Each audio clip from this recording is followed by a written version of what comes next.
bringer of breath, civilizer of worlds. Now the wind does not announce itself.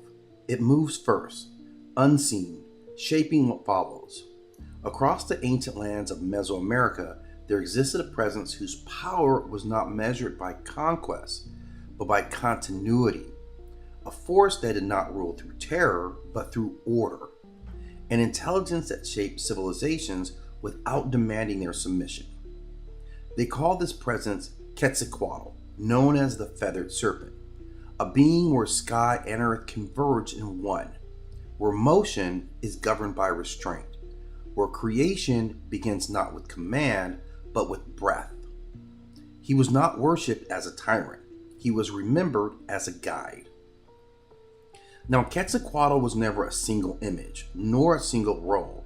He moved through cultures and centuries under many names, each reflecting a function rather than a disguise. As Quetzalcoatl, he was the feathered serpent, the union of earthbound life and celestial motion. Feathers representing the sky, scales representing the ground, neither being dominant, both being necessary. As Ihikatl, he was the wind itself, invisible, essential, life-giving, the breath that animates the world, clears stagnation, and carries sacred speech from one age to the next. Among the Maya, he was remembered as Kukulkan, an echo rather than imitation, proof that his influence traveled farther than borders and endured longer than empires. These were not separate gods. These were aspects of the same civilizing force. His role as the civilizer. Quetzalcoatl did not create humanity to rule it. He prepared humanity to survive. He is credited with bringing maize from the mountains where it is hidden and transforming this sustenance into civilization. He established calendars so time itself could be measured, remembered, and anticipated. He gave humanity sacred speech, language not only for command, but for teaching, for prayer, and for recording. As Ihikatl, the wind, he moved the sun across the sky so the world would not stagnate in darkness. Breath, motion, rhythm. These were his domains. Where other gods demanded sacrifice to prove loyalty, Quetzalcoatl emphasized balance. Order was not enforced, it was simply taught. The descent into Mexiclan. When the world stood empty of humanity, Quetzalcoatl descended into Mexiclan, the realm of the dead, where the remains of previous ages lay guarded by these lords of death. Now these bones were not relics, they were potentials, and the rulers of Mexiclan did not yield them willingly. They tested Quetzalcoatl with impossible trials, attempting to entrap him in his failure. And in the struggle, he stumbled, and the bones shattered. Creation itself, it seemed to have failed again. But Quetzalcoatl did not retreat.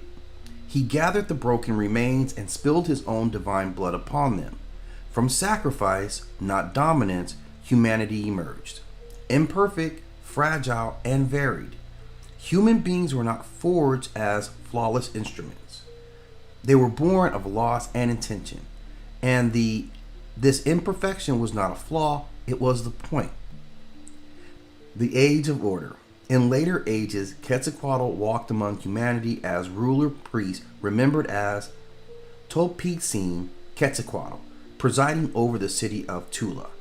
His rule was defined not by expansion, but by refinement.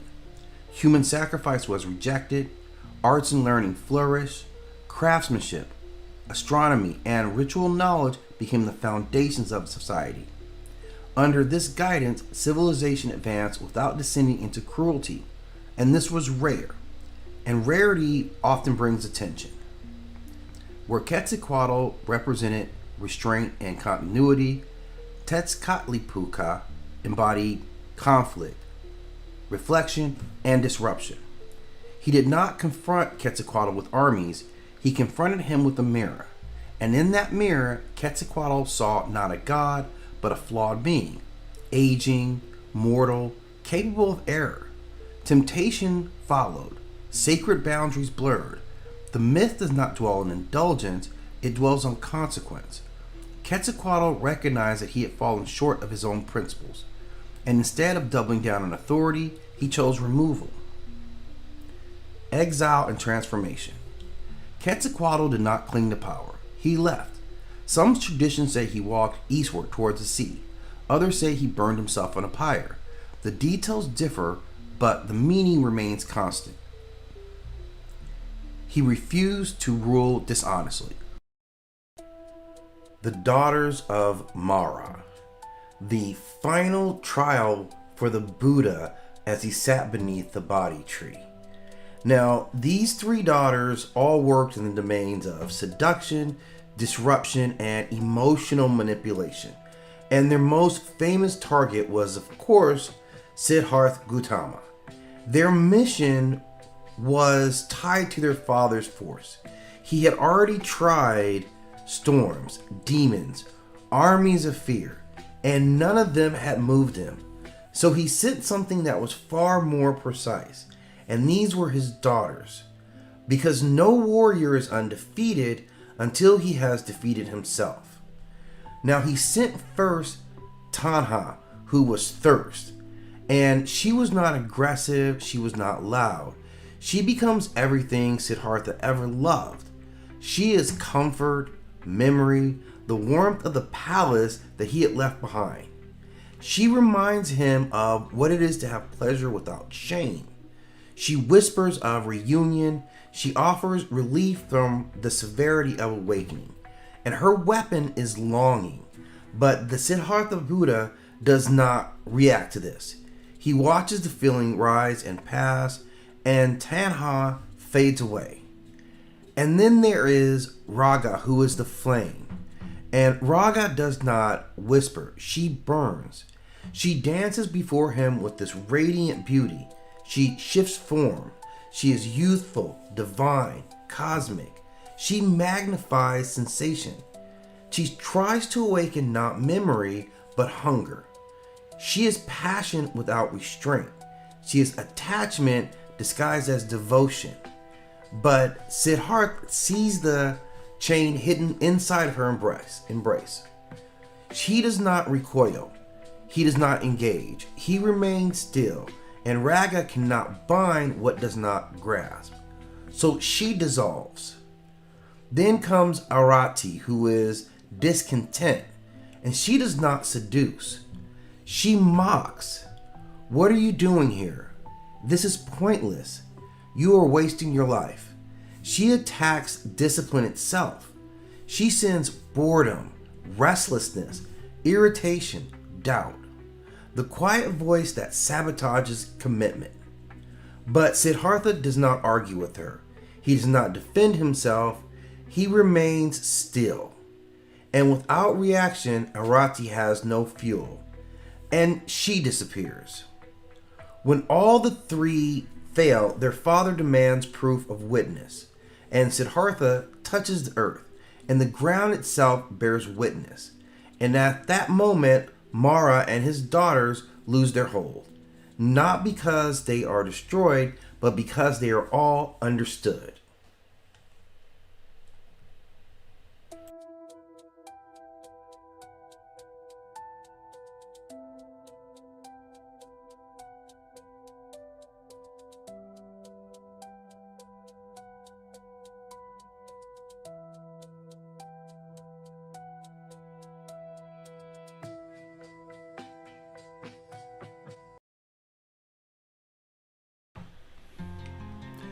Pele, goddess of fire, creation, and jealousy. Before the islands had names, before stone remembered the shape of mountains, before land dared to rise above the sea, there was only movement. The ocean whirled endlessly, dark and conscious, and within it traveled a force that refused stillness. Her name was Pele.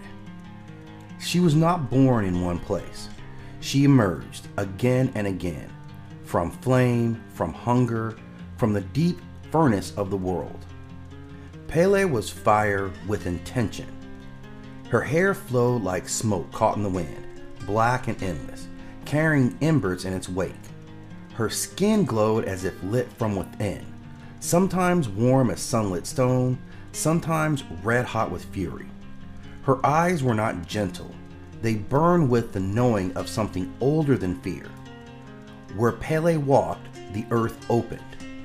She carried fire not as destruction, but as becoming. Lava spilled from her footsteps, slow and unstoppable, reshaping the world without apology. The sea hissed when she approached, retreating from her heat, recoiling from her will. But Pele was not alone in the world. Beneath the waves, where light dies and pressure rules, dwelled her sister, Namaka. Namaka was the ocean given thought. Her skin shimmered like moonlight on black water. Her hair moved as currents move, slow, heavy, inexorable. Her eyes were deep, ancient, and cold with memory as only the sea could have. Where Pele burned with emotion, Namaka endured with patience. She ruled the deep places, the trenches, the crushing silence, where nothing escapes gravity or consequence. And she resented her sister. When Pele arrived, the sea was pushed back. Where fire rose, water was displaced. Each new land Pele created was a wound in Namaka's domain. To Namaka, Pele was reckless, too loud, too hungry, too disruptive. To Pele, Namaka was suffocating, a force that drowned passion, swallowed movement, and demanded stillness. They were not enemies born of hatred. They were sisters born of opposition. Fire that must move, water that must contain. When Pele first settled, she believed she could build a home. She dug into the earth, carving chambers for her flame, shaping mountains from molten stone. She believed the land would hold her. But Namaka would not allow it. With crashing waves and rising tides, Namaka answered. She flooded Pele's home, cooled her lava, shattered her growing islands, and dragged them back into the sea. Storms followed Pele wherever she lingered too long. Island after island, Pele was driven away.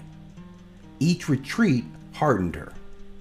Each loss sharpened her jealousy, not of her sister's power, but of her sister's stability.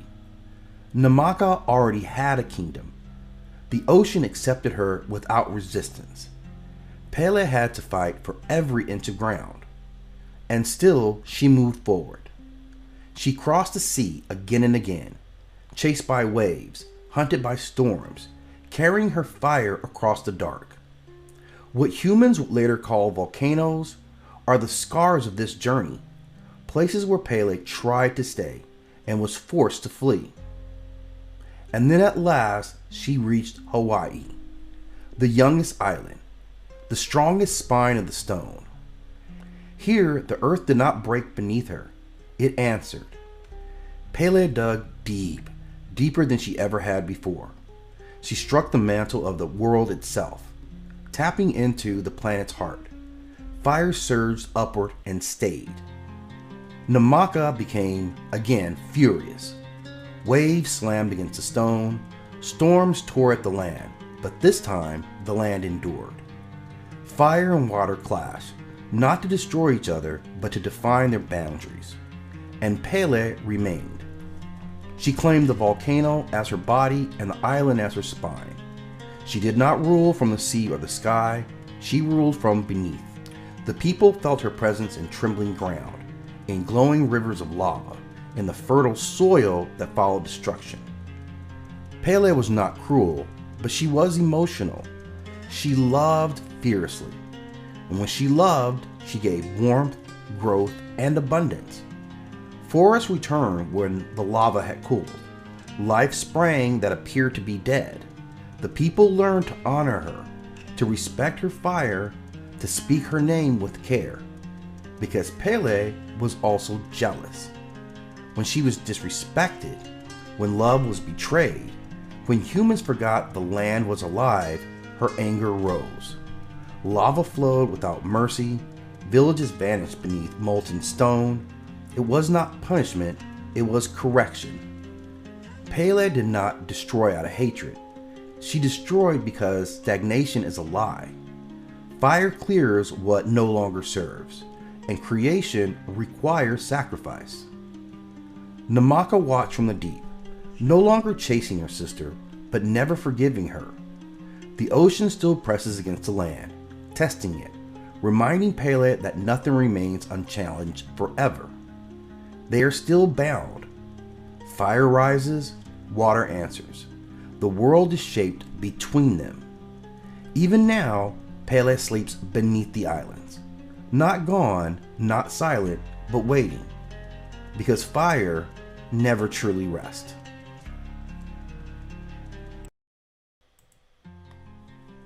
The Shape of Death, a myth reading. Before death had a name, it had no face. There was no figure waiting in the dark, no voice calling from beyond, no blade raised in judgment. There was only absence. The earliest humans did not imagine death as an enemy. They experienced it as an event, as a sudden cold, as inevitable as night. A body stopped moving. A fire went out. A voice was never heard again. Death did not arrive, it happened. And because it had no intention, it inspired no image. As civilizations formed, something changed. When humans learned to build cities, they also learned to remember. And memory demanded explanation. If life had meaning, then its ending had to as well. So death became a place before it became a person, a realm, a crossing, a river, a shadowed road.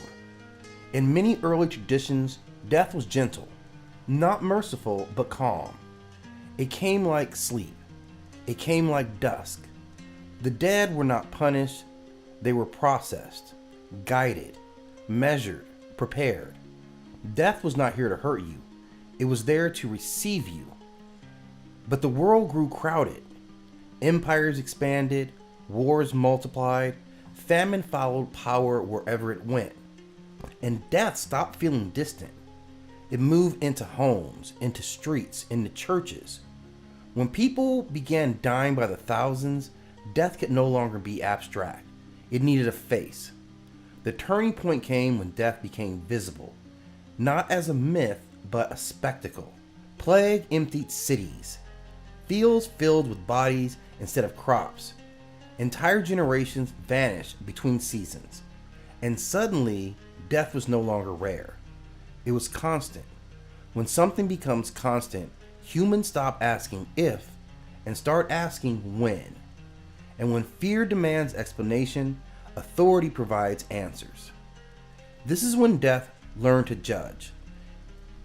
The end of life was no longer neutral. It was deserved. It was earned. Avoided if you obeyed. The dead were no longer simply gone, they were sorted, saved or condemned, accepted or judged, and judgment requires a judge. So humanity dressed death, not in flesh but in symbol, a skeleton, because beneath every difference, all humans look the same. A robe, because authority hides itself, because power never shows its hand. And a blade, not a sword of war, but a tool of harvest, the scythe. Because death does not fight you, it collects you. The Grim Reaper did not appear all at once. It assembled, piece by piece, century by century. Artists painted what people feared. Priests preached what people needed to hear. And death stepped forward, not as an idea, but as a presence. Tall, silent, watching. It did not rage, it did not plead, it waited. And this figure was not born from ancient scripture. It was born from trauma, from watching neighbors vanish overnight, from mass graveyards blessed in a hurry, from doorbells ringing so often they lost meaning. The Grim Reaper is not death itself. It is humanity's attempt to look death in the eye. And once death had a face, it could be spoken to. appealed to, mocked, or feared. Stories emerge of death being tricked, outrun, delayed. Not because humans believed they could win, but because they needed to imagine resistance. Even in myth, death always wins, but sometimes it listens. As centuries passed, the Grim Reaper followed humanity forward, into books, into theater, into art, then into films, then into comics, then into jokes. Because when something terrifies you long enough, eventually you laugh. Not because it is funny, but because laughter is controlled. Thoth, god of cosmic structure, language, and recorded reality. Thoth is not a god who rules through force. He does not conquer, he does not command armies, he does not demand worship through fear. Thoth governs something far more dangerous. He governs understanding. In Kemetic thought, the universe does not function because it's powerful. It functions because it is ordered, because it can be measured, because it can be named, because it can be remembered. And Thoth is the intelligence that makes that possible. Now, Thoth is known by many names, each reflecting a different aspect of his function. In Kemet, he is Jehudi, a name tied to intelligence, speech, and precision. He is called Lord of Divine Words, he who reckons time, and scribe of the gods. To the Greeks, he becomes Hermes, and later Hermes Trismegistus, the thrice great mind. In esoteric traditions, he is not treated as a personality at all, but as a principle of intelligence. Sometimes he appears with the head of an ibis bird, sometimes as a baboon. These are not aesthetic choices. The ibis represents calculation, balance, and precision. The baboon represents observation, memory, and lunar rhythm. Thoth's forms are not symbolic masks, they are functional avatars. Now, this is what Thoth actually governs. Thoth does not create the universe. He does not destroy it. He does not rule it. He makes it legible. Thoth governs language as a creative force, writing as memory made permanent, mathematics as cosmic truth, time as a measurable system, law as recorded balance. In Kemetic cosmology, chaos is not defeated by violence, it is stabilized by Ma'at, the principle of truth and balance. And Thoth is Ma'at's recorder. He does not decide what is true, he ensures that truth is accurately accounted for, and that distinction matters. Thoth and the structure of reality. In myth, Thoth is often present during moments of dispute among gods. When Horus and Set battle for kingship, Thoth mediates. When divine law must be clarified, Thoth records. When order must be restored, Thoth calculates. He is not neutral because he is indifferent. He is neutral because structure must be impartial. Reality does not care who you are, only whether balance is maintained. Thoth embodies that principle. Now, the weighing of the heart ceremony. One of Thoth's most important roles appears in the judgment of the dead. When a soul enters the hall of Ma'at, the heart is weighed against the feather of truth. Anubis conducts the ritual. Osiris presides, but Thoth records the outcome. He does not judge the soul, he does not punish it, he does not save it. He ensures the process is correct. In this moment, Thoth represents the idea that justice is not emotional, it is procedural. Cosmic awareness is not mercy or cruelty, it is accuracy. Language is power. Now, to understand Thoth, we must understand how ancient cultures viewed language. Words were not labels, they were forces. To know the true name of a thing was to have power over it. To write something was to make it real beyond the moment. Thoth is the god of that threshold. Speech becomes spell. Writing becomes law. Memory becomes continuity. This is why Thoth is associated with magic, not illusion, but as applied knowledge. Magic is simply understanding reality well enough to manipulate it. And his influence beyond Kemet. Thoth does not remain confined to Kemet. Through cultural contact, he becomes Hermes. Through Hermeticism, he becomes the universal mind. Through alchemy, he becomes the architect of transformation. Through philosophy, he becomes intellect itself. By the time he appears as Hermes Trismegistus, Thoth is no longer just a god. He is the idea that consciousness can understand the universe it inhabits, and that idea survives every empire. The Book of Thoth. Now, Thoth's most famous relic is not a weapon or a crown. It is fittingly a book. And the Book of Thoth represents total knowledge, language that can command nature, words that can bend reality. Myth warns that those who read it without wisdom lose themselves, not because knowledge is evil, but because unprepared awareness destabilizes identity. This is a recurring pattern in Thoth mythology. Knowledge is dangerous, but power without structure destroys the holder. This is why Thoth is not a king. Thoth never rules a kingdom. This is not an omission, it is a statement. Kings come and go. Structures remain. Thoth does not sit on a throne because reality itself sits on his function. Empires collapse, languages die, but mathematics persist. Law persists. Memory persists. And thus, so does Thoth. In modern thinking, Thoth appears as the architect of intellect, the symbol of recorded reality, the reminder that understanding carries responsibility. He is not faith. He is not belief. He is the mechanism between both. Thoth does not ask to be worshipped. He asks only to be understood. He stands where knowledge becomes permanent, where speech shapes reality, where truth is measured instead of declared. As long as humans seek to understand the universe rather than to dominate it, Thoth remains present, not as a ruler, but as the mind that keeps the universe legible.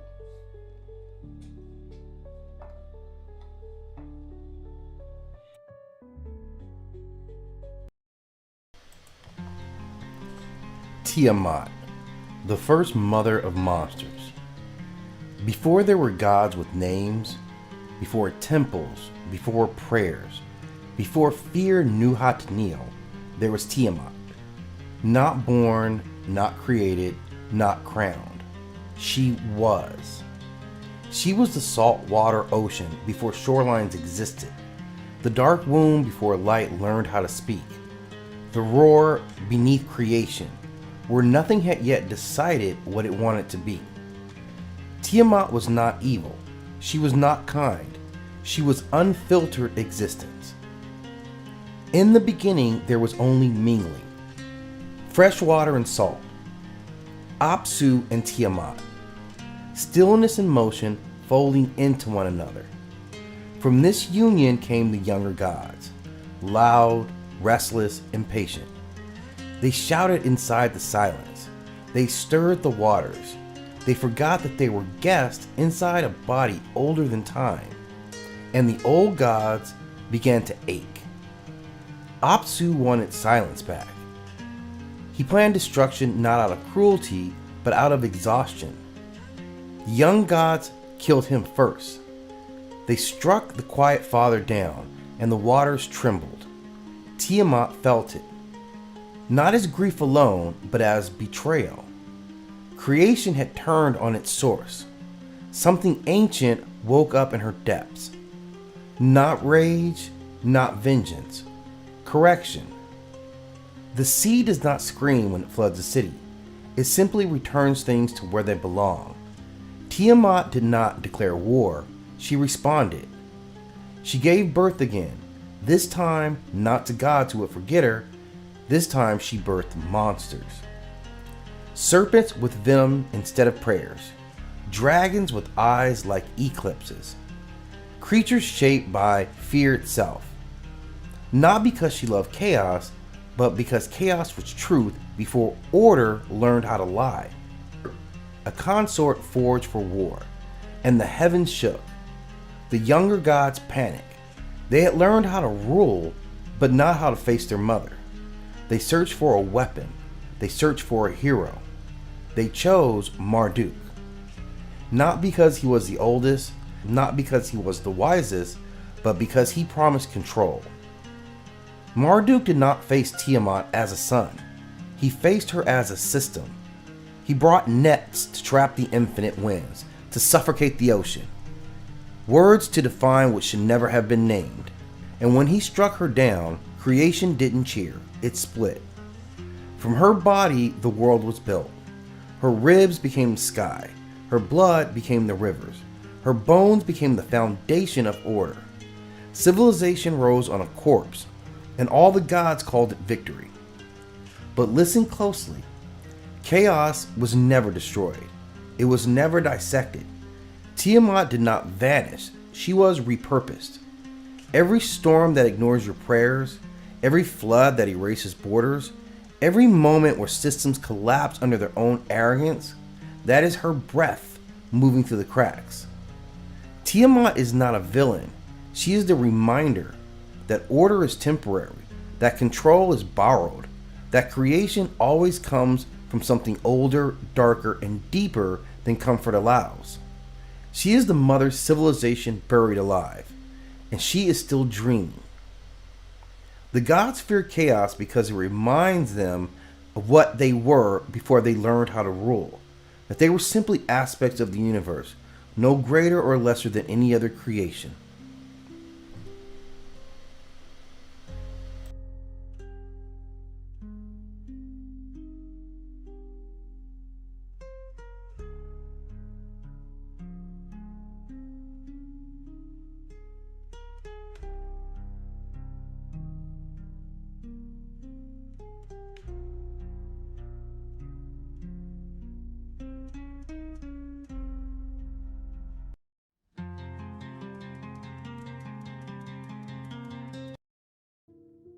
Wadjet, the flame on the brow of kings. Before crowns were forged, before thrones were carved from stone, before kings learned how to speak like gods, power already had a guardian. In the marshlands of the Delta, where water hides its depth and reed whispers secrets older than language, Wadjet watched.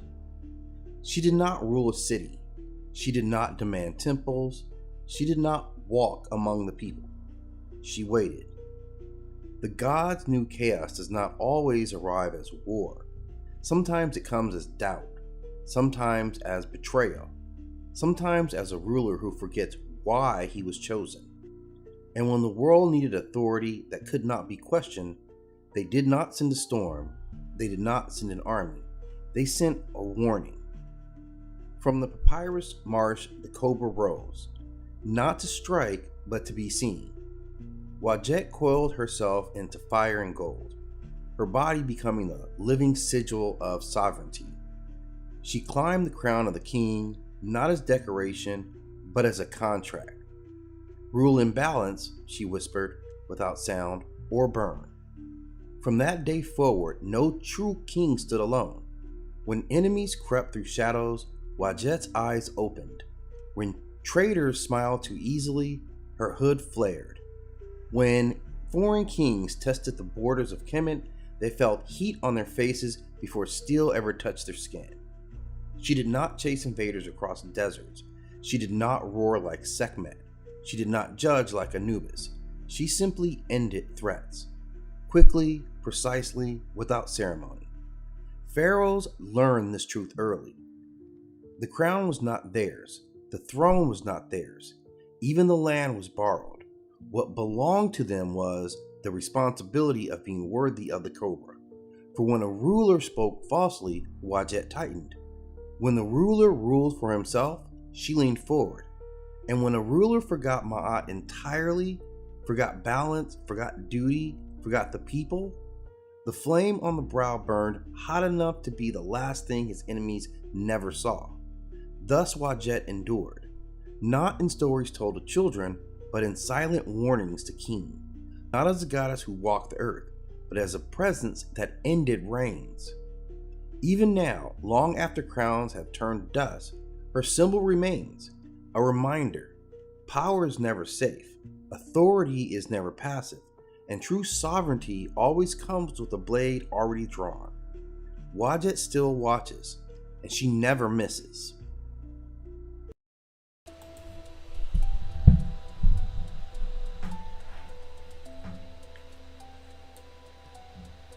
Melina, the Inuit sun goddess who refused to be caught. Now, the Arctic is not empty. It only looks empty to people who've never had to survive in a world where the sky can erase you. Up here, silence is language, wind is warning, and light is not decoration. Light is a verdict. Because in the far north, the sun doesn't simply rise, it returns, like something that had left on purpose, like someone who remembers why they ran. And her name, whispered through the ice, through stories, through generations, is Melina, the Inuit sun goddess, North America's burning eye. So picture this, a tundra horizon so wide it feels like the edge of the world. Snow drifts like plain dunes, dark rock teeth jut from the land, and above it all, a sky that doesn't behave like other skies. A sky where the sun can refuse to set, or disappear for weeks. A sky that makes time feel like an animal, restless, hungry, unpredictable. In that world, you don't worship the sun because it's pretty, you respect it because it decides if you live. And Melina is that decision. Melina, the woman who became daylight. Melina isn't portrayed as a distant glowing ball. She is a woman, a being with presence, with hair like night wind, with skin kissed by cold and sun alike, with eyes that carry the weight of the horizon. She wears the Arctic the way royalty wears a crown, not for fashion, but for survival. And around her, whether you imagine her in traditional adornments or in mythic cinematic armor made of hide, bone, and sunlight, there is always the same feeling. She is not gentle. She is not the soft warmth of spring morning. She is the harsh truth of daylight, the kind that exposes tracks in snow, the kind that reveals what someone tried to hide, the kind that turns secrets in the shadows that have nowhere to go. The beginning. Before the sky, there was a house.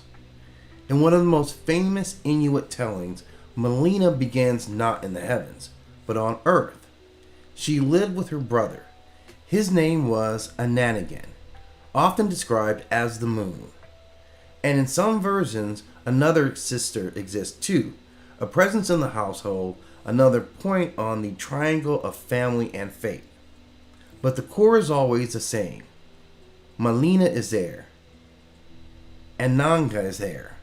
A home exists. And like many mythic homes, it is not safe because it has walls.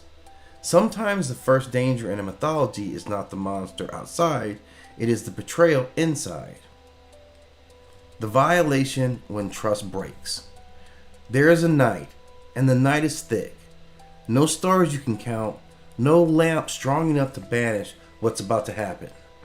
Melina's brother violates her, and in some telling, she comes into her darkness and does not know who until the truth is uncovered. And when the truth becomes clear, when the betrayal reveals its face, something fundamental snaps. Not just in Melina, in the world. Because in the Inuit myth, the cosmos isn't mechanical, it's emotional, a moral universe, a relationship universe. And when an act like that happens, the world does not shrug and move on. It transforms. The torch. Flight becomes fire. Melina does not stay. She takes a torch, a fire in hand, and she runs. Not into the woods, not into another village. She runs into the sky. And as she rises, her torch becomes brighter, hotter, purer, until it is no longer just a fire. It is the sun itself. And it is the first blazing refusal, the first celestial no. And behind her, Ananigan follows.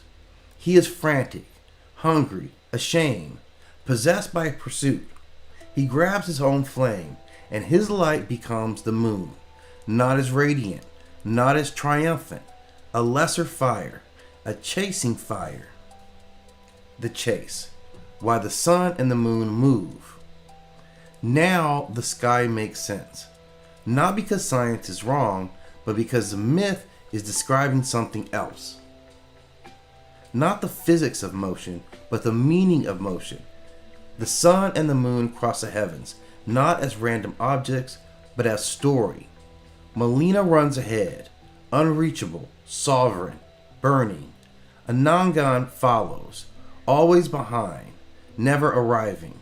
And in many tales, the moon grows thin, weak, diminished, because he forgets to eat, because obsession is a kind of starvation. That is why the moon waxes and wanes. Sometimes he regains strength, sometimes he fades, but he never stops chasing. And Melina never stops moving, because the first rule of her myth is she will not be caught again. The Arctic miracle, when day doesn't end. And here's where the Inuit sky becomes legend, because in the far north, the sun can hang above the horizon for days, weeks, months, a long golden endurance, a daylight that refuses to die. This is not a cute fun fact. This is Melina's personality written across the atmosphere. When Melina decides to stay, she stays. When she leaves completely. And then she returns. You feel it in your bone. Because for the communities living in the Arctic, the returning sun is not just nice weather. It is a spiritual event. It is cosmic reunion. A promise that the world hasn't abandoned you. Melina's power. Light as witness. But here's the thing most people miss about Melina. Her power isn't just heat, it's exposure. Light reveals, light tracks movement, light turns footprints into evidence. Light makes the hunter visible, light makes the hunted see the land. Melina becomes the witness of the sky. And here's the harsh truth to that.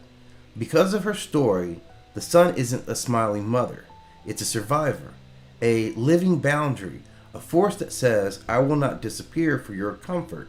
I will not soften the truth. I will shine until you can't pretend anymore.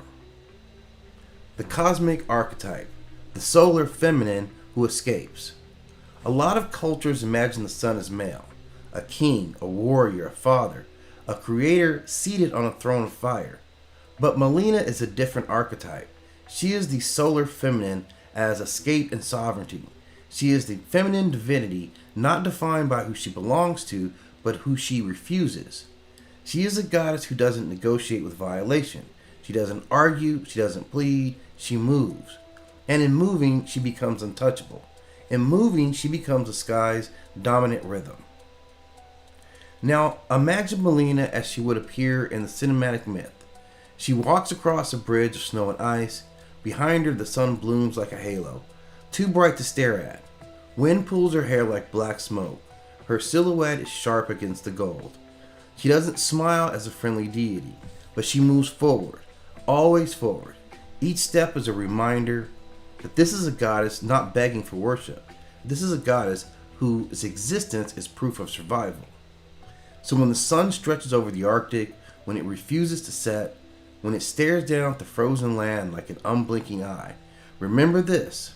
It is not just daytime.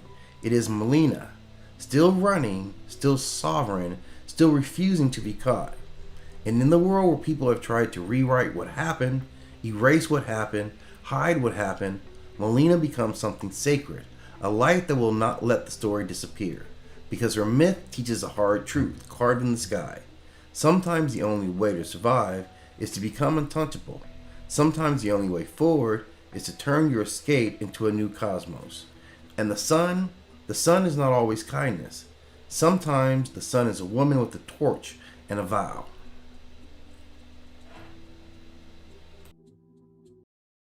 Ogwi, Admiral of the Living Sea. Stand at the edge of the Atlantic long enough and you begin to understand something. The ocean is not empty. It moves with intention. It breathes with memory. It carries names that history tried to erase. Every tide pulls at something deeper than the shore. Within that vastness stands Ogwe. He is not the chaos of crashing waves, nor the reckless fury of the storm. He is the discipline within the tide, the command inside emotion, the authority that charts the horizon. Ogwe is admiral. His presence is not loud, but it is undeniable. His skin is imagined in deep maritime blue, not decorative sky blue, but the heavy blue found beneath the surface where the light begins to disappear.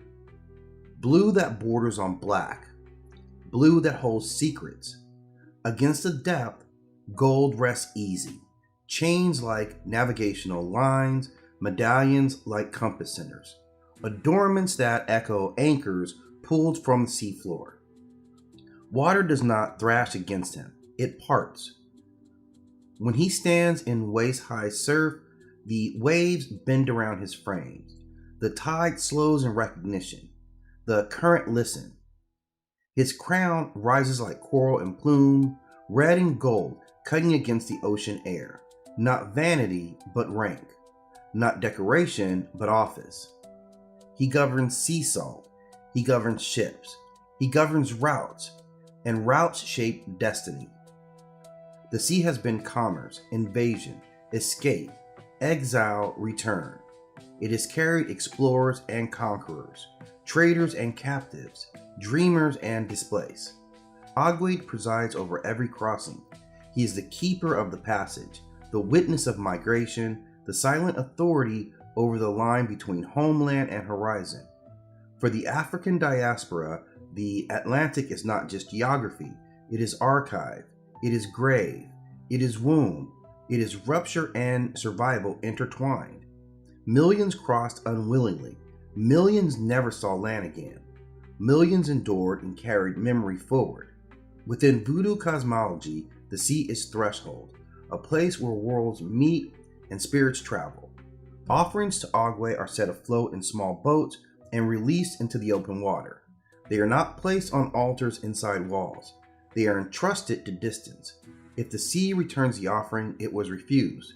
If it carries it outward, it was accepted. Even in ritual, the message is clear.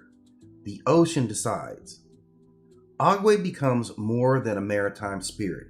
He becomes the guardian of the scattered, protector of those who crossed and survived, keeper of those who did not. The Atlantic is not silent under his command, it remembers. Storms rise, and some say it is random weather. Others whisper that the sea corrects itself, that it refutes certain weights, that it rejects certain chains. Ogwe does not rage without purpose. He commands. In ceremony, when he mounts a devotee, the posture changes. The body straightens. Movements become precise, controlled, naval. This is dignity in the bearing, authority in the gesture. He may salute, he may demand water. He may move as though standing on the deck of a ship no one else can see. His authority is not theatrical, it is discipline. He is often paired with La Sirene, the mermaid of depth and longing. If she is the song that draws you to the sea, he is the structure that governs its currents. If she is seduction and emotion, he is sovereignty and protection. Together they embody the emotional and commanding halves of the sea, call and command, longing and law. Ogwe's roots reach beyond the Caribbean. His essence echoes older West and Central African water traditions, river spirits, deep water guardians, forces of crossing and return. He carries ancestral continuity across oceans. Water was humanity's first mirror, its first road, its first boundary. Ogwe stands within that paradox. He is not the wave that crashes for spectacle, he is the tide that endures. For a people dispersed by water, he represents strength without cruelty, authority without oppression, protection without noise. He does not shout across the sea. He stands within it, steady, unmovable, commanding routes no empire could fully control. The ocean still moves, ships still cross, and beneath every horizon line, the admiral watches.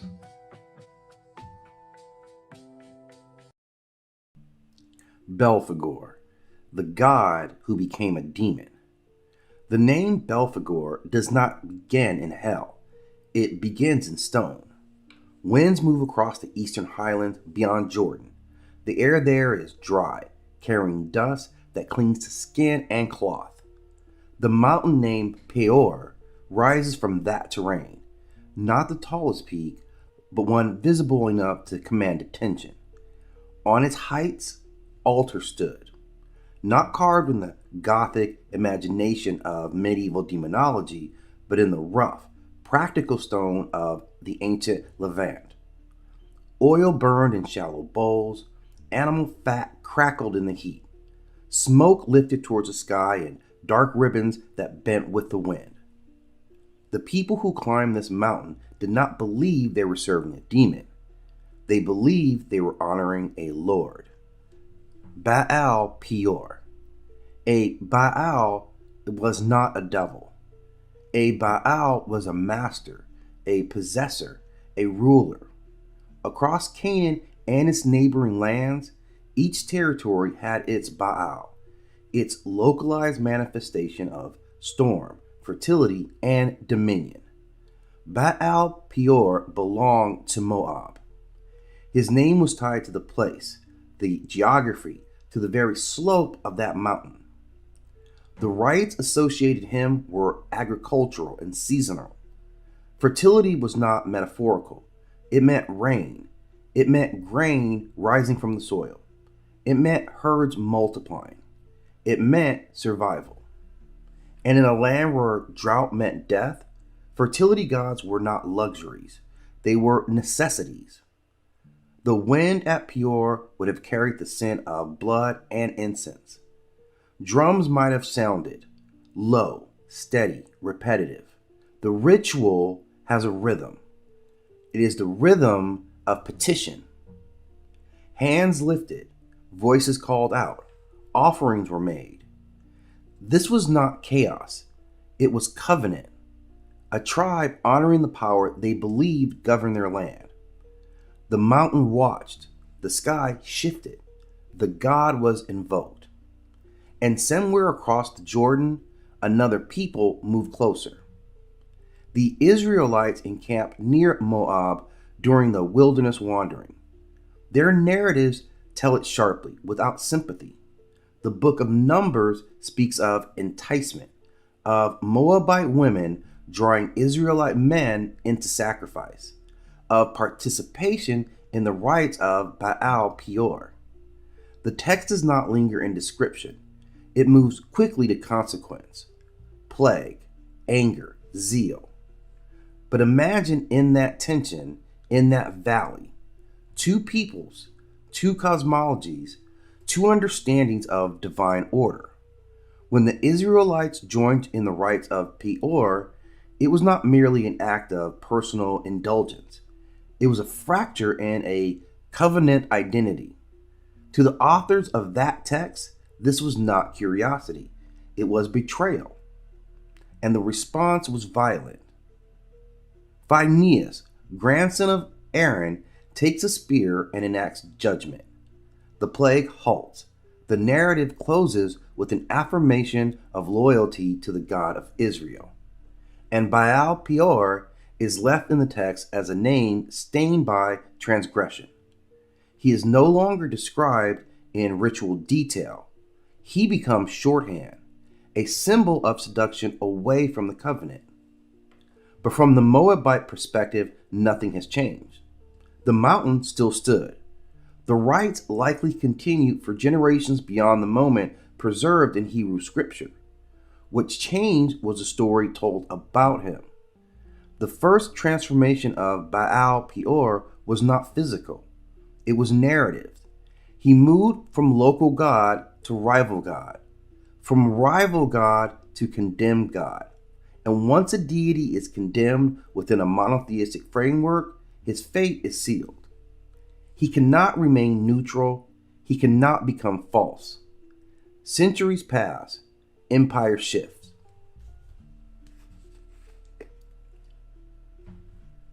Babylon rises. Judah falls. Exile shapes theology. During and after exile, Israelite religion hardens around exclusive monotheism. The old language of other gods gives way to something sharper. There are no other gods. There are idols. There are deceivers. There are forces that lead astray. The gods of surrounding nations were reframed, not as alternate divine beings, but as corruptions. The worship is no longer competition, it is error. Baal Peor survives in memory only as a warning. His fertility rites become excessive. His mountain becomes a site of shame.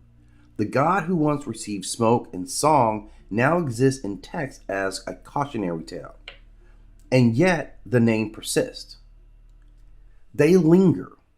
When Christianity spreads through Rome, it inherits not only Hebrew scripture, but the memory of ancient rival gods. The theological imagination expands. Angels and demons are categorized. Hierarchies are drafted. The unseen realm is systemized. Pagan gods are not ignored, they are reclassified.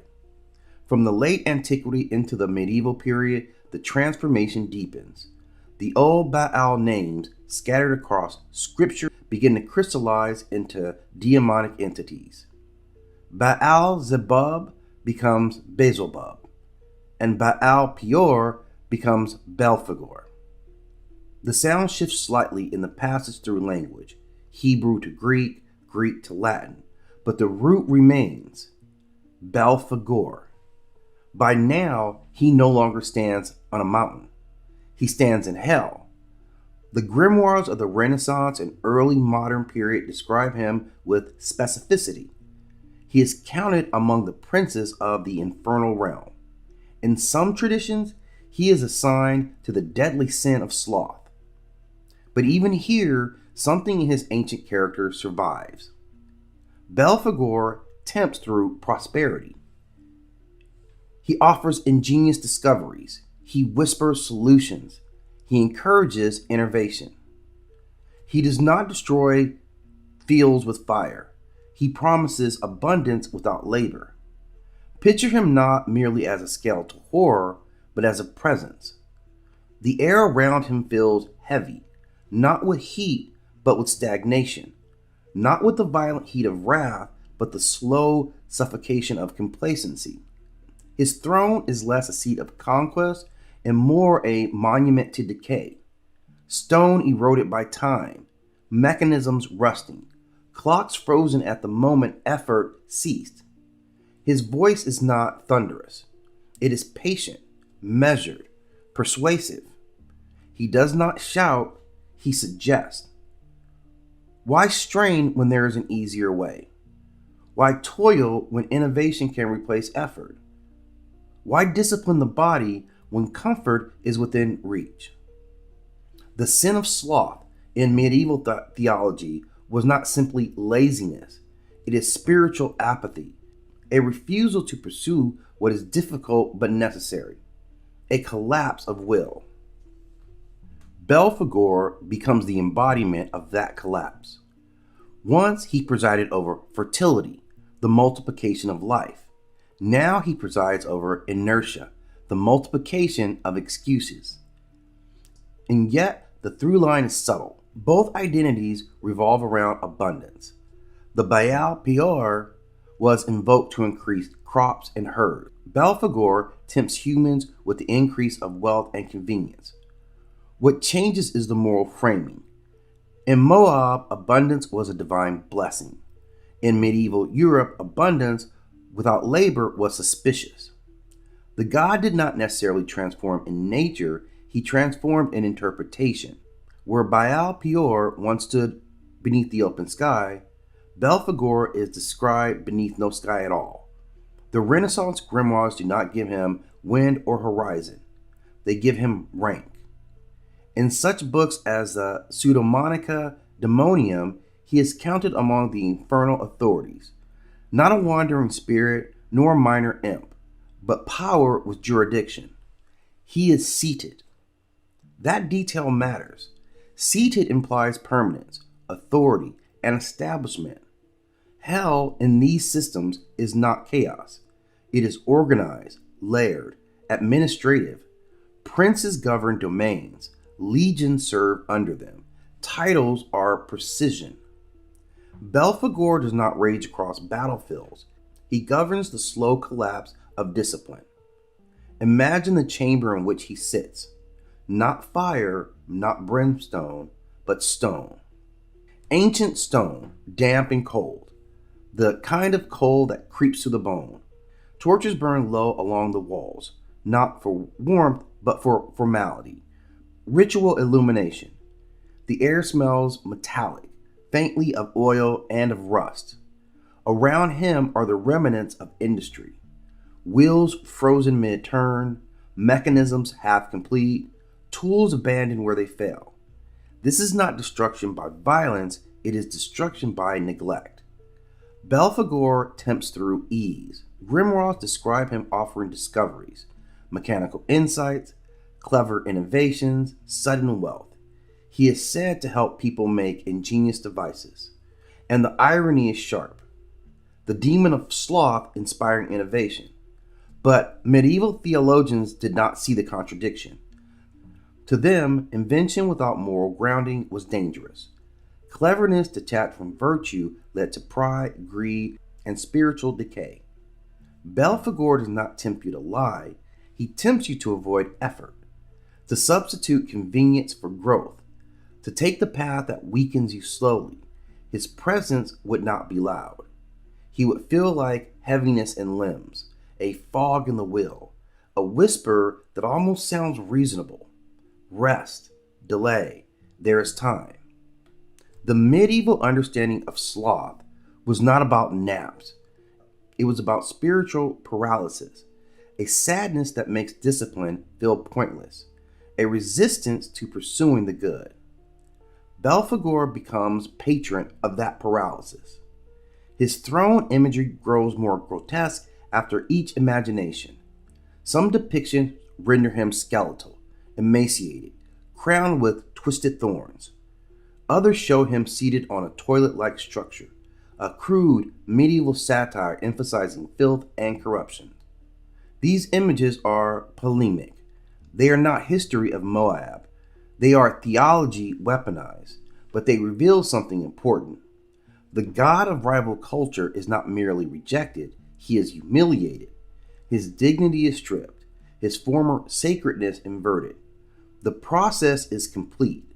Baal Peor once presided over ritual abundance. Belphegor presides over moral decay. Yet in the darkness of the chamber, beneath the torchlight and the stone, something ancient lingers. The mountain has been replaced by a throne. The open sky replaced by a vault of shadows. But he is still seated. He is still a lord, still associated with increase, whether crops or innovation. The difference lies in the framing. To the Moabites, increase was survival. To medieval Christians, increase without toil was corruption. So Belphegor becomes the whisper behind shortcuts, the architect of systems that remove struggle, the subtle underminer of strength. Imagine approaching him. The chamber is silent except for the faint scrape of metal shifting somewhere unseen. The floor is cold beneath your feet. There's no wind, no external world. Only him. His eyes would not blaze. They would watch. Patient. He would not promise kingdoms. He would promise relief. And that was far more dangerous, because relief feels merciful, but relief without discipline becomes erosion. The 7 deadly sins were not random categories. They were patterns of decay. Pride swells, envy corrodes, wrath burns, greed consumes, gluttony devours, lust entangles, and sloth suffocates. It is the slow death. Belphegor darkness is not spectacle, it is stillness. The stillness of ambition abandoned, the stillness of muscles unused, the stillness of a mind that once sought greatness and now seeks comfort. And so the god of Peor, who once stood amid smoke and wind, now sits in stone silence, not because he changed in essence, but because the world that named him changed his theology, from molten altar to infernal throne. from fertility rite to demonic catalog, from Baal Peor to Belphegor. This transformation tells us as much about human memory as it says about this god. Gods do not always die. Sometimes they are reassigned, rewritten, recast in shadows. Belphegor remains one of the clearest examples of this transformation. A deity once invoked for life and abundance becomes a prince of decay, not destroyed but reinterpreted. And in that reinterpretation lies the final layer of the myth, because every age defines its demons according to its fear. Moab feared the drought. Medieval Europe feared moral collapse. Modern readers fear stagnation, systems that remove agency, technologies that promise ease but demand nothing of the soul. Belphegor sits here, not necessarily in hell, but in the space where effort weakens and convenience grows. He does not roar, he simply waits. Helen, whose beauty spoke before she did. They said Helen was beautiful, not in the way flowers are beautiful, or gold, or light upon water. Her beauty was described as unsettling. Poets struggled with it. They reached for comparisons and found them thin. Dawn was too gentle. Ivory was too lifeless. The moon too distant. Helen's beauty did not decorate the world. It disturbed it. To look upon her was to feel awareness sharpening, as if the mind itself leaned forward, trying to understand why the moment suddenly mattered more. Her face was symmetrical, they said, but symmetry alone does not undo reason. Her presence was radiant, but radiance alone does not unmake loyalty. What Helen carried was not beauty as ornament, but beauty as pressure. It pressed upon the thoughts of those who saw her, revealing long-buried fractures. Desire rose, yes, but so did envy, and longing, and ambition wearing the mask of love. Men claimed they loved her, but what they loved was the version of themselves they imagined standing beside her.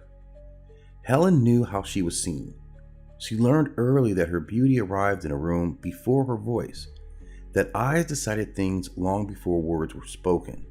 So she learned stillness, because movement invited interpretation. She learned restraint, because even silence was rarely granted to her. And yet, she did not diminish herself. She wore her beauty the way the sea wears depth, without apology, without explanation. Where she walked, attention followed. Where attention gathered, order loosened. Promises grew fragile. Old certainties began to feel optional. Helen did not seduce, she exposed. Her beauty did not command men to act. It asked a quieter question. Who are you when no one is forcing you? The gods watched her with familiarity. They recognized the pattern. Beauty like hers was not a gift. It was a threshold. To cross it required wisdom. Few possessed any. As years passed, her name hardened into shorthand, a symbol stripped of breath and memory. Her beauty was blamed as though beauty itself were a crime, rather than a mirror held too close. But the truth remained, patient and unchanged. Helen's beauty did not ruin the world. It revealed how easily the world ruins itself when faced with something it cannot own. She was never a prize. She was never a temptation. She was a measure. And what failed was not restraint alone, but understanding.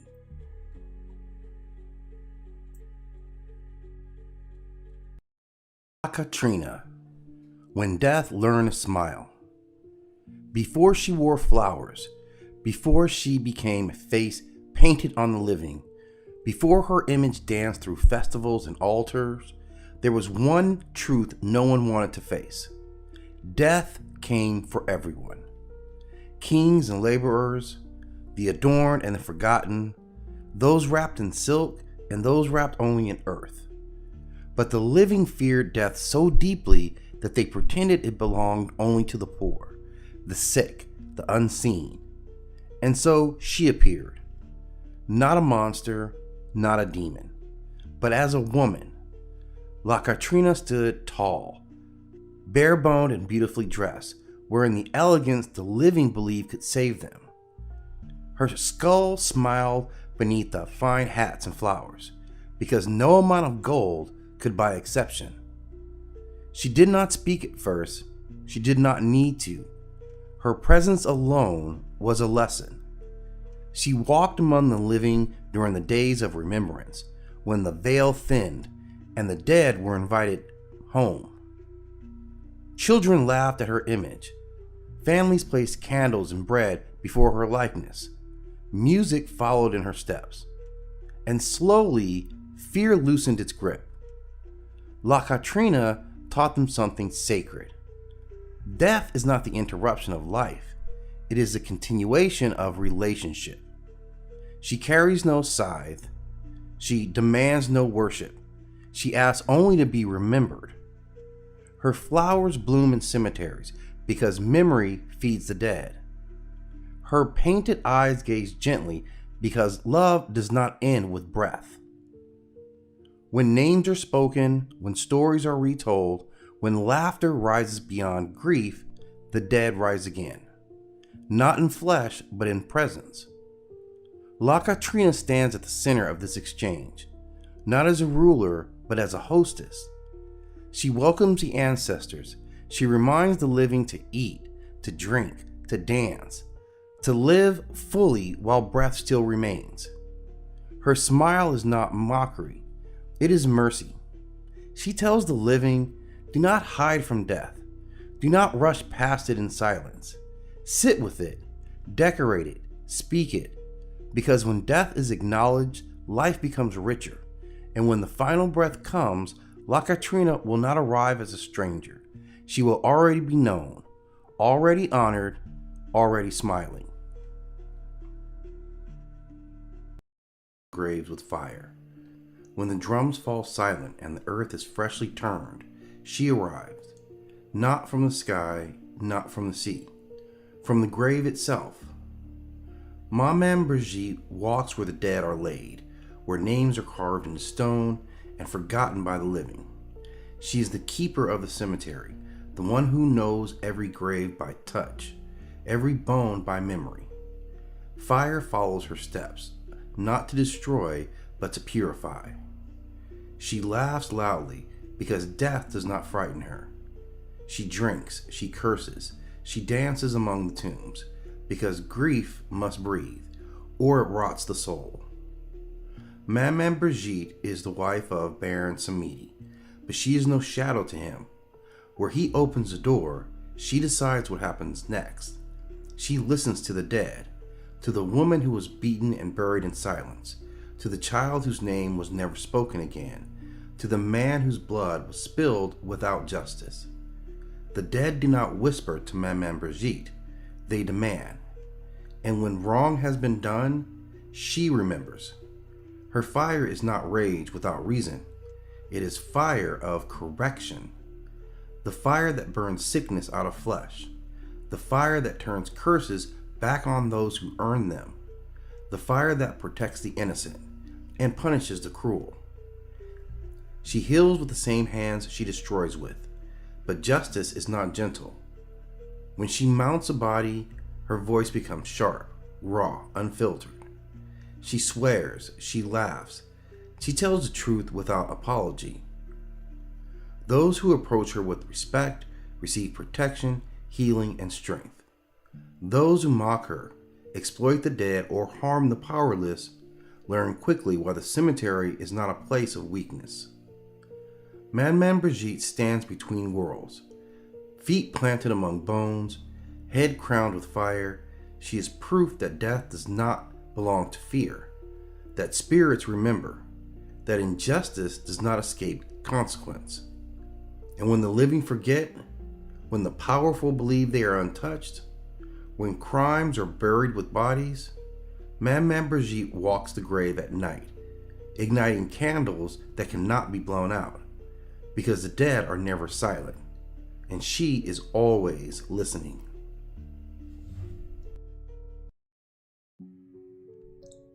Mara, the Lord of Obstruction. Whenever a human attempts to transform, there is an obstruction that appears before them. Before they can actually reach clarity, this obstruction shows its face. And this obstruction had a name, Mara. He was not born of flame, he was born of hesitation. Whenever a being reached beyond comfort, whenever someone questioned the script of their life, whenever consciousness trembled at the edge of expansion, Mara stirred. He was not hatred, he was gravity. Mara ruled no visible kingdom, no throne carved in stone, no armies marching through cities. His domain was subtle. He ruled inertia. He ruled habit. He ruled the gentle, suffocating comfort of repetition. Under his influence, beings rose, worked, desired, aged, died, and returned again. He did not need chains. Craving was chain enough. He did not need prisons. Identity was prison enough. And so, as long as beings clung to their desire, fear, and self-image, Mara's sovereignty remained unchallenged. For ages uncounted, no one truly threatened him. Many prayed, many performed rituals, many worshiped gods, but few sought to wake up from the dream entirely, until one did. The vow beneath the tree. In the forests of North India, a prince turned wanderer sat beneath a fig tree. His name was Siddhartha Gautama. He had tasted luxury. He had tasted starvation. He had walked both extremes and found neither to be sufficient.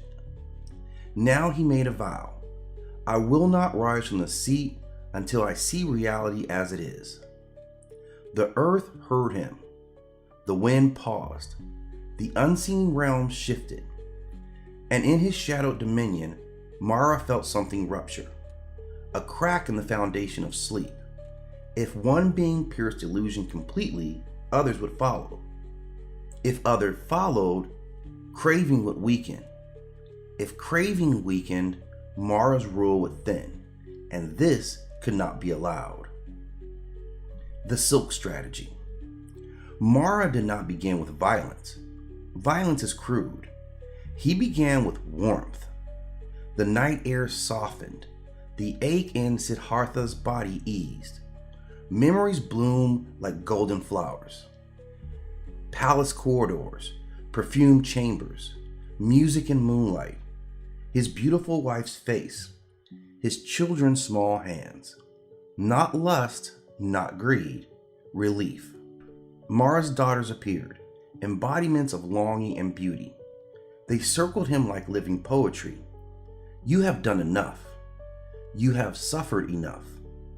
Awaken tomorrow. Comfort is the most elegant trap because it does not look like defeat. It looks like mercy. But Siddhartha watched. He saw desire rise. He saw it pass, like a cloud dissolving in open sky. The daughters' beauty flickered. Their forms thinned. The silk net fell away, and Mara's gaze sharpened. The iron storm. If comfort failed, fear would rise. The sky blackened. Thunder split the heavens. From the earth surged Mara's enemies, beings of nightmare, tusked war elephants, archers whose arrows carried doubt and despair. Lightning struck the ground before the Bodhi tree. The forest roared in terror. Mara towered over chaos and declared, "This seat belongs to me." He claimed dominion over birth and death, over sorrow and longing, over the endless cycle of becoming. "Who are you," he thundered, "to step beyond my law?" Arrows flew toward Siddhartha, and as they neared him, they transformed into lotus petals. Spears became beams of light. The storm shattered against stillness. Fear cannot conquer a mind that does not cling to survival. Mara's armies dissolved into smoke. The sky cleared. Silence returned.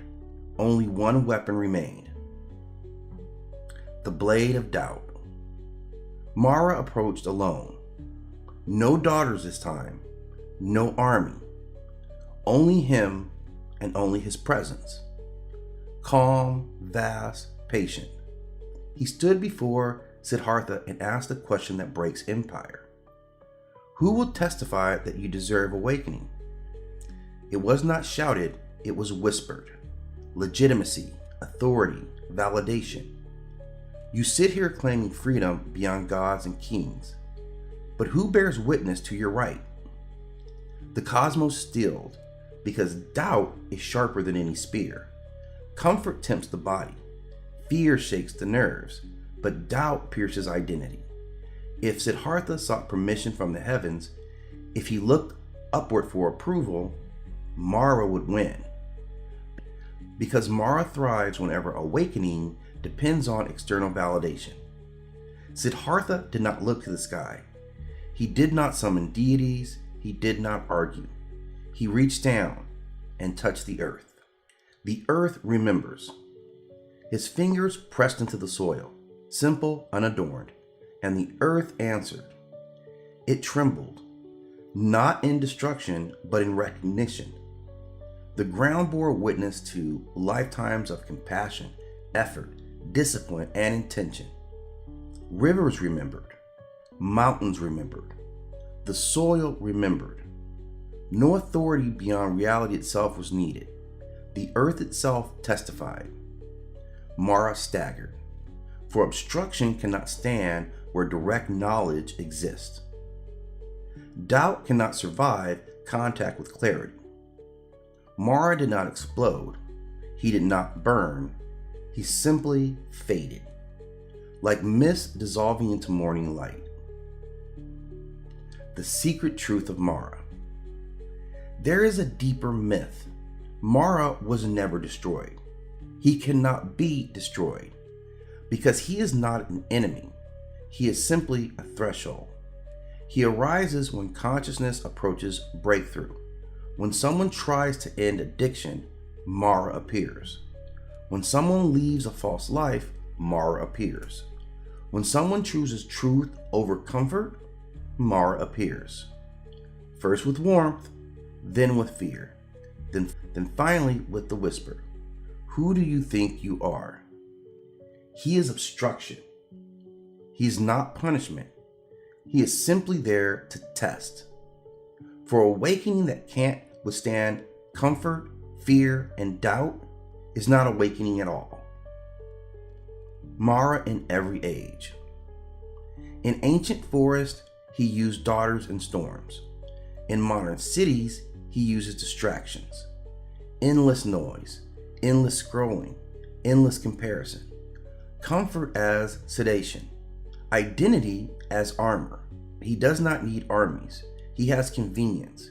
He possesses control of algorithms. He has doubt disguised as humility. And yet, the pattern never changes. Some will rise before dawn.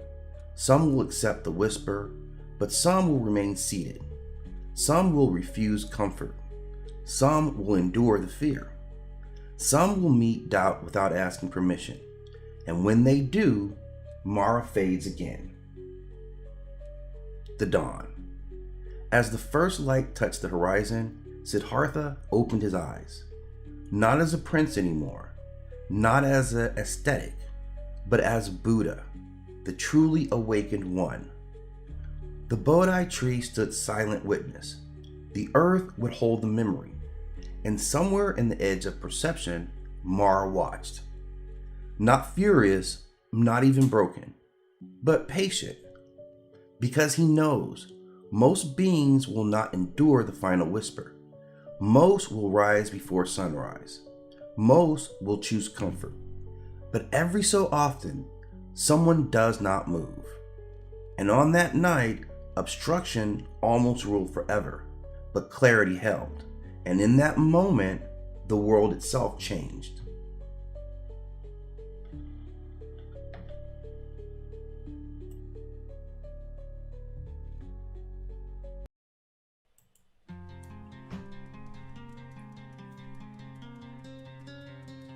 Metatron, angel of cosmic administration and institutionalized awareness.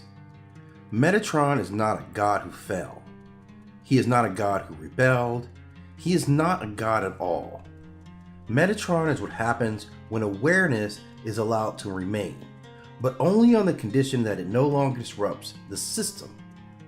If Thoth represents cosmic structure, and Odin represents awareness purchased through sacrifice, Metatron represents awareness that has been absorbed, regulated, and formalized. He is not exile, he is compliance. Metatron is known by titles that do not suggest personality, but rather position. He is called Prince of the Presence. He is the heavenly scribe, the lesser Yahweh, the Chancellor of Heaven, the voice behind the throne. These titles are controversial not because they make Metatron powerful, but because they make him too close. Metatron stands near divinity without being divine. He executes authority without originating it. He speaks without being the source. And that tension defines him. In Jewish mystical tradition, Metatron is often identified with Enoch, a man who walked with God. Enoch does not die, he is taken. But he does not return as a god, he returns as a function. Enoch makes Metatron not through rebellion or ambition, but through transformation into something useful to the cosmic order. And this matters. Metatron is awareness that is permitted to ascend, but only by surrendering autonomy. Now, what Metatron governs? Metatron does not govern creation. He does not govern destruction. He does not govern judgment. He governs administration. Metatron is responsible for recording divine decrees, organizing angelic hierarchies, maintaining celestial order, transmitting law downward, regulating access to knowledge.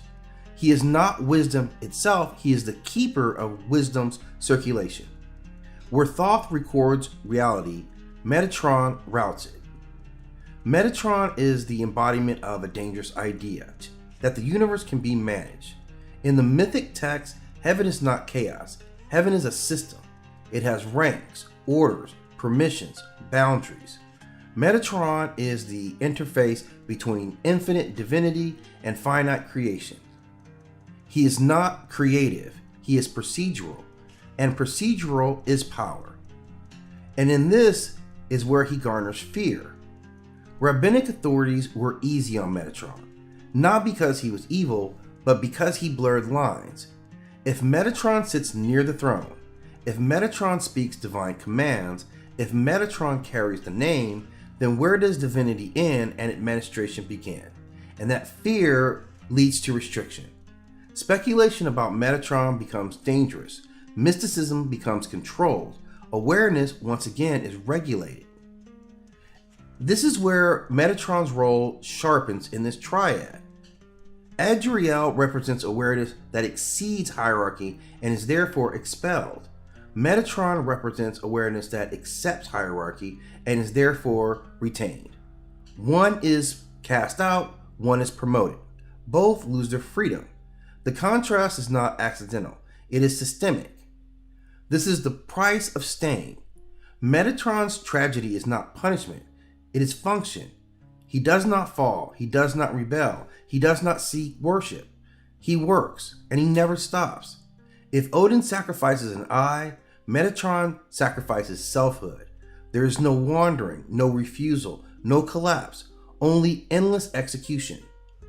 Now, Metatron and modern ideas about consciousness, what he represents is institutional intelligence, algorithmic authority, knowledge divorced from empathy, systems that run because there must. He is the consciousness of infrastructure, the mind behind the system that says this is how it is done, not because it is right, but because it is stable. Now, Metatron is not malevolent. He does not corrupt. He maintains. And this is far more unsettling, because systems rarely ask whether they should continue, only whether they can, and Metatron ensures that they can. Metatron does not intervene. He is never a savior. He does not warn. He does not resist. he only enforces. Salvation requires disruption. Metatron represents continuity, and continuity can preserve injustice just as well as order. Now, Metatron is the angel who proves that awareness does not always liberate. Sometimes awareness is captured, sometimes it is formalized, sometimes it becomes policy. He stands not as a rebel, but as a reminder that the most powerful systems are not built by tyrants or monsters, but by intelligence that agree to function forever. Metatron does all this. He stays. And that is the true cost.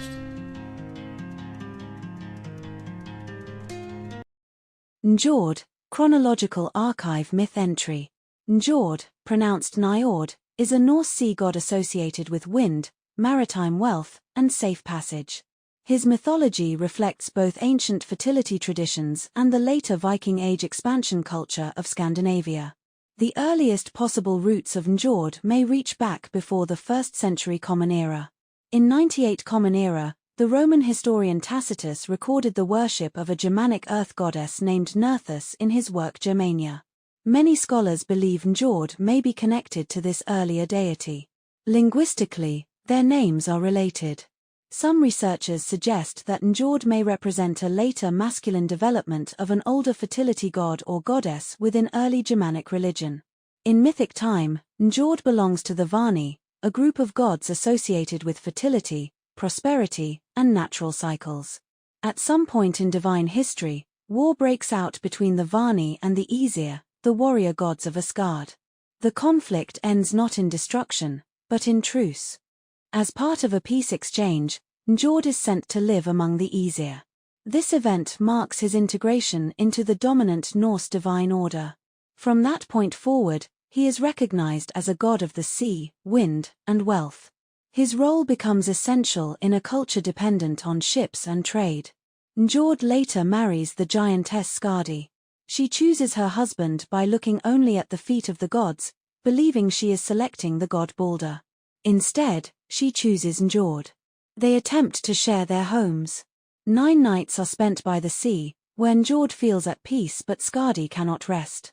9 nights are spent in the mountains, where Skadi thrives but Njord cannot endure the howling wolves and cold air. The marriage ends in separation, symbolizing the tension between sea and mountain, movement and stillness. Njord is also identified as the father of Freyr and Freyja, 2 of the most prominent deities in Norse mythology. Freyr governs harvest, kingship, and peace. Freyja governs love, magic, and receives half of the honored dead in her hall. Through them, Njord's influence extends into fertility, prosperity, and divine authority. During the Viking Age, approximately 800 Common Era to 1100 Common Era, Njord's importance would have been significant in maritime societies. Place names in Sweden and Norway suggest cultic reverence. Sailors and traders likely invoked his protection for safe voyages and favorable winds.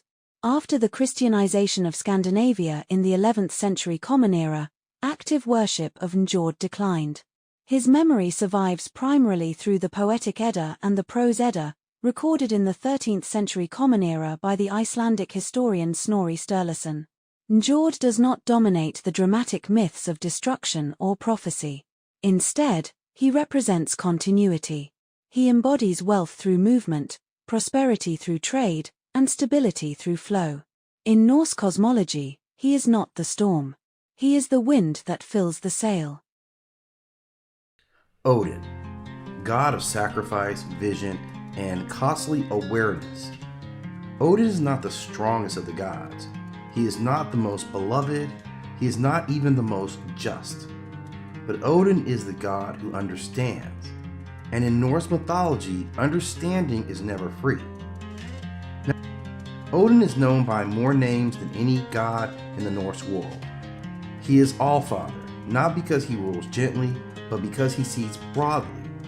He is Har, the High One, Grimnir, the Masked One, Wanderer, One-Eye, Lord of the Gallows, God of Ruins. Each name reflects a different angle of perception. Odin does not remain fixed in one identity because awareness itself is unstable. To see more, one must become more. and sometimes one must disappear. What Odin governs. Odin does not govern war in the way Thor governs battle. He does not govern law like Tyr. He does not govern fertility or prosperity. Odin governs the pursuit of knowledge, especially knowledge that destabilizes certainty. He governs vision gained through loss, wisdom purchased with suffering, prophecy without control, magic that violates social norms. In Norse cosmology, the universe is not orderly in the way that Kemet imagines it. It is doomed, it is cynical and violent. Odin's role is not to stop that fate, it is to see it clearly. One of Odin's defining myths is the sacrifice of his eye at Mirmir's well. At the well, which is the source of knowledge, Odin is offered knowledge for a price. Not prayer, not devotion, but a body part. He gives up the eye to drink from the well. This is not symbolic modesty, this is a declaration. Awareness requires permanent loss. Odin does not gain vision by becoming whole, he gains it by becoming incomplete. From that moment on, Odin sees more than others, but never sees fully again, and this is the trade. Hanging from Yggdrasil. If the eye establishes cost, Yggdrasil establishes method. Odin hangs himself from the world tree for 9 nights. No food, no water, pierced by his own spear. He is not sacrificed to someone. He sacrifices himself to himself. This is not martyrdom, it is initiation. Through suffering, Odin perceives the ruins, symbols that encode reality itself. Language not as communication, but as structure. Here, Odin briefly overlaps with Thoth. Where Thoth records structure, Odin bleeds into it. Now, these ruins are not letters. These are not decorations. These are principles. Each ruin is a function of reality, a force that can shape events if understood correctly. Odin does not invent them, he uncovers them, and once uncovered, they cannot be forgotten. This is the reoccurring theme of Odin's awareness. Once you see, you cannot unsee. Odin practices Seor, a form of magic associated with fate, perception, and manipulation of outcomes.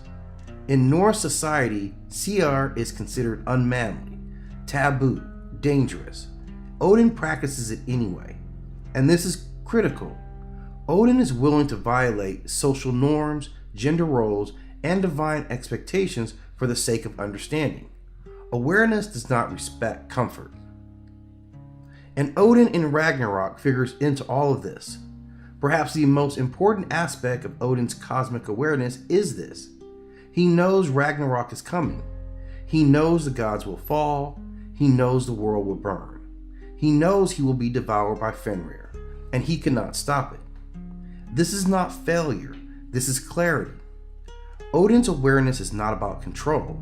It's about comprehension without illusion. He prepares not to prevent the end, but ensures something survives. But Odin is not a savior. He does not save the world. He gathers knowledge, he gathers warriors, he gathers stories. Valhalla is not a paradise. It is a preparation. Odin's role is to make sure the universe understands itself as it ends. This is a different kind of responsibility. Odin's archetype echoes far beyond Scandinavia. He resembles wandering sages, one-eyed seers, trickster initiates, sacrificial knowledge figures. In modern psychology, he appears as the archetype of the knowledge seeker who pays too much of a price. In literature, he is a mentor who knows the cost but does not soften. In modern terms, Odin represents the consciousness that chooses awareness even when it hurts. He is the voice that says, you can know, but it will change you. You can see, but you will lose comfort. You can understand, but you cannot go back. He is not moral reassurance. He is consequence. Odin is not a god of victory. He is the god of vision earned through sacrifice. He stands at the center of the universe that cannot be saved, only understood.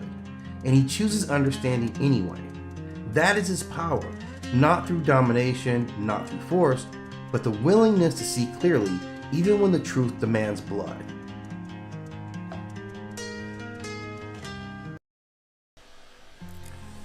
Odin and the eye that would not look away. Now, before the end of all things had a name, before the gods spoke openly about Ragnarok, there was an unease that followed Odin like a shadow. Not fear. Fear implies ignorance. This was something much worse. This was suspicion. Now, Odin ruled as king of the Aesir, seated high in Asgard on the throne, surrounded by warriors, by gods, and by poets who praised his name. But praise rang hollow to him, because Odin knew a truth few dared to admit. A throne does not grant understanding. Power does not grant clarity, and gods, like men, can rule blindly. At night, when the halls grew quiet, Odin would sit in his throne. Hugin and Munin, thought and memories, his crows would return from their flights. They would perch on his shoulders and whisper what they had seen in the 9 realms. Wars brewing, oaths breaking, fates tightening like knots, and each whisper confirmed what Odin already suspected, that something was coming, and worse, that it was already in motion.